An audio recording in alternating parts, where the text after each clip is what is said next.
degdega daawadayaasha sharafta leh heemaal ayaa ka socda dagaal aad u qadhaan isla markaana u dhaxeeya reeraha Ciisaha iyo Samroonka iyadoo la isku adeegsanayo hub aad culus iyo rasaas xoogan oo si weyn u dhawaaqaysa imika laga maqlayo heemaal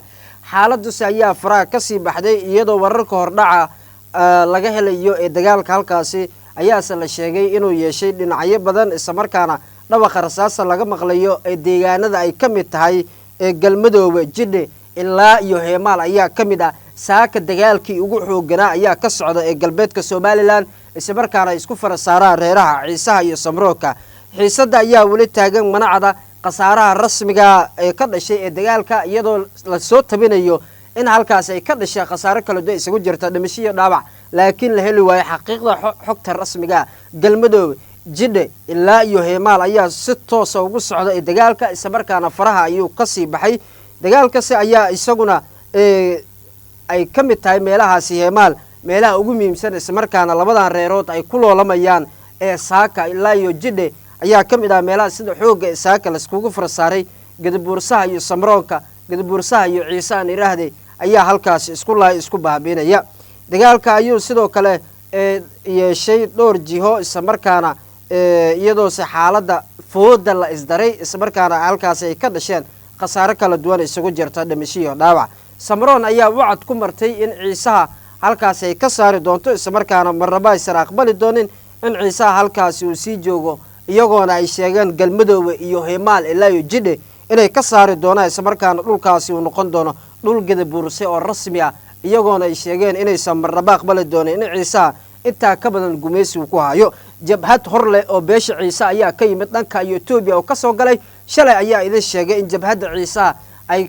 Itoobiya gaar ahaan Mustafa Cagjar iyo ra'iisul wasaaraha Itoobiya Abiy Ahmed ay kala hadleen xaaladda gobolka iyadoo la xiisada taagan imika ay tahay ay ka duwan tahay intii hore isla markaana dagaalka uu faraha ka sii baxay ugaas Mustafa ayaa wacad ku maray in Zaylac kaliya looga dawfeeli doono Ciisaha laakiin cid kale aan looga dawfeeli doonin iyo arrimo kale oo xasaasi ayaa idinka haya haday tahay marka ay kugu horeysay soo dhawo subscribe saar channelka like garay share garay muuqaalka asxaabtaada gaarsi deegaanada ay ka mid tahay jidhe habaas ilaa iyo heemaal ayaa la isku farasaaray isla markaana faraha ayuu ka sii baxay dagaalka iyadoo fooda la isdaray halkaas oo ka dhashay qasaaro kala duwan isugu jirta dhimasho iyo dhaawac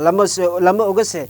cida sida rasmiga ah ugu gacan sareyso imika dagaalka iyadoo muuqaalo goosgoos ah ee lagu faafiyay baraha bulshada ay ka soo muuqdeen labada dhinacba ciidanka beesha Ciise oo rasaas tuuraya iyo si la mid ahba jabhadda gadabuursaha oo iyaguna dadaalaya isla markaana tuuraya rasaasa sida dorandooriga halkaasi oo la sheegay wararka hordhaca muujinayaan in la isku adeegsaday hub aad u culus oo noocyadiisa kala duwan taas oo kalaftay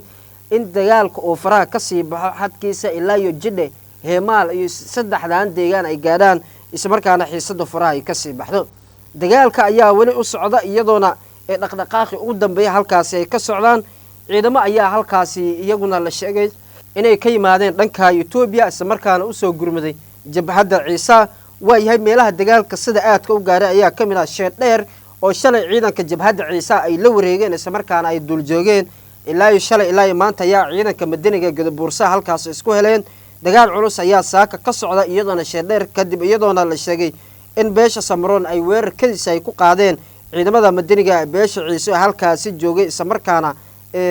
halkaasi ay amaankooda ay la wareegeen xilli shalay halkaasi ay xaaladdu adkaatay isla markaana iyagoo ay ku gacan sareeyeen deegaanka Sheedheer marka loo eego beesha Ciise iyo dalka beesha gadabuursaha ay dib ugu gurteen shalay waayahay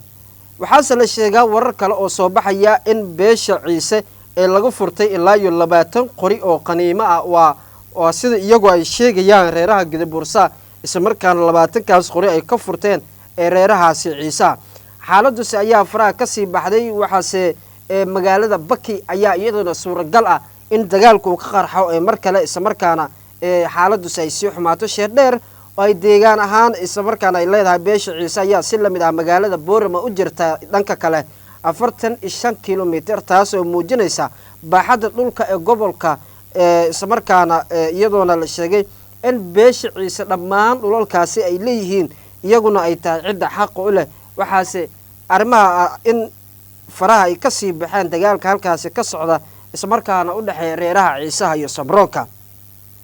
ugaas mustafa ayaa la sheegay in maanta marka la hanjabaadi soo diray iyo guuto kale oo Itoobiya ka soo baxday ayaa la sheegay inay soo gaareen ee deegaanka isla markaana ay yihiin cidda sida rasmiga u taageeraysa ee reerka jabhadda ciise ayaa iyaduna la sheegay labada dhinacba iyo gudabuursaha colaadda u dhaxaysay inay ka dhasheen qasaare kala duwan isla markaana isugu jirta dhimasho iyo dhaawac jabhadda ciise ayaa la sheegay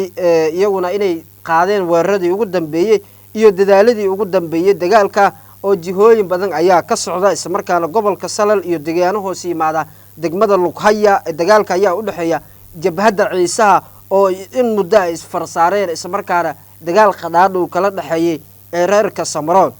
waaya beelaha Gadabuurse ayaa iyaguna sheegeen inay diyaar u yihiin isla markaana in markaana iska dhacshaan ee reerkan ciisaha ayna ka adkaadaan dagaalkusi ayaa noqday mid xaaladda faraha ka sii baxaysa Somaliland ayaa u muuqata in arrinkan ay wax ka qaban weysay ee dawladooda iyagoona gabi ahaanba ay xakameyn waayeen labadan reerood is haya kadib markii erga ka kala timid Ethiopia iyo si la mid ah City iyo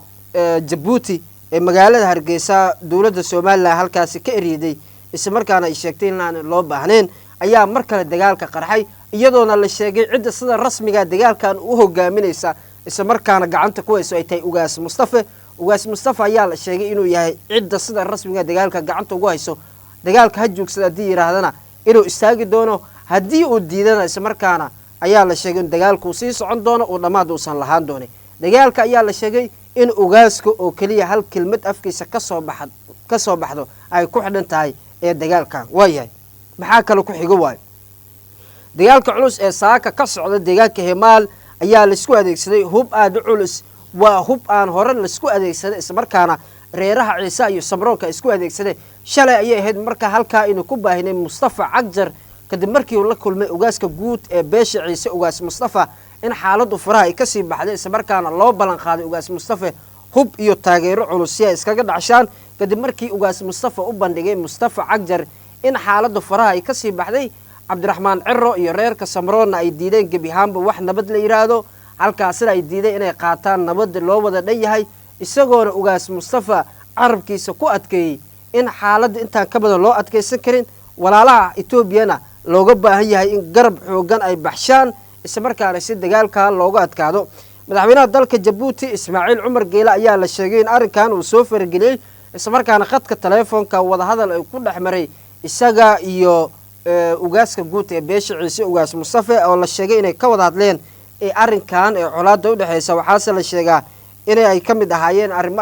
ay ka wada hadleen sida looga hortagi lahaa weeraradan isla markaana gabi ahaanba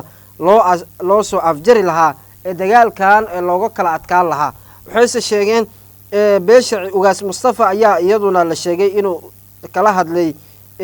isla markaana u soo bandhigay oo u sheegay madaxweynaha dalka Djibouti Ismaaciil Cumar Geele in dagaalkan hal sifo ay kaga istaagi doonaan oo ay tahay in faraha laga qaado Zayla iyo nawaaxigeeda iyo deegaanadii dhammaan jabhadda Ciise ay la wareegeen taasoo ku sheegay ugaas Mustafa inay tahay xalka kaliya isagoo sheegay in talada Zayla aan looga dawo feeli doonin qof Gadabuursa qadiyadii amaba qariidadii taagneed 1960 ay tahay mid kaliya ay ku qanacsanaan doonaan oo ay shaqeyn doonaan waayahay xaaladdu ayaa faraha ka sii baxday isla markaana lama oga halka ay wax ku dambeyn doonaan iyo sida ay u socon doonaan guban ayaa iyaduna suuragal ah in guban iseed ay noqoto mid hergasho iyadoo si aan loogeyn gabi ahaanba sida ay u shaqeyn doonto maadaama xaaladdu faraha ay ka sii baxday dagaalkana inta uu ka sii xumaaday shalay iyo maalmihii ka horeysay ka gaaris ayuu lahaa dagaalkan oo lagu qabto isla markaana reerahan Ciise iyo Samaroonka reerkaas loo sheego inay xadkooda ay ku ekaadaan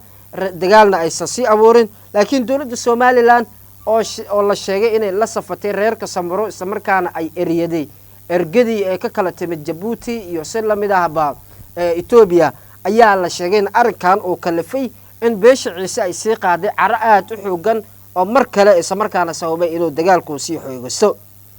waayahay dagaal ayaa mar kale la sheegaya iyaduna in Zayla iyo Lughaya ay ka mid yihiin ilaa iyo imika lama xaqiijin karo dhimashada iyo si la mid ahba dhaawaca ka dhashay dagaalka u dhaxeeya beesha Ciise isla markaana